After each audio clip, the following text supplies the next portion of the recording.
ആകാശവും ഭൂമിയും അവിടത്തോട് സലാം പറയുന്നുവത്രേ. പ്രപഞ്ച സൃഷ്ടാവും പരകോടി മലക്കുകളും അവിടത്തോടല്ലേ സലാമോതുന്നത്.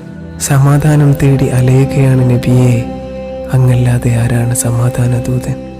ഇരുണ്ട ഈ ഹൃദയം പ്രകാശപൂരിതമാക്കാൻ അങ്ങയെ കൊണ്ടല്ലാതെ മറ്റാർക്കാണ് കഴിയുക? അങ്ങില്ലേ നബിയെ കൽബിൽ ഓരോ ശ്വാസത്തിലും നിശ്വാസത്തിലും അങ്ങ് മാത്രമാണ് നബിയെ. اللهم صل على محمد.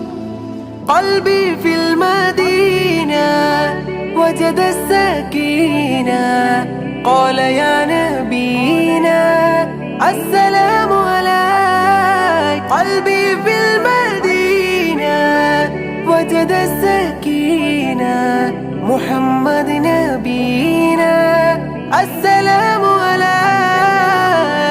صلوات الله وسلامه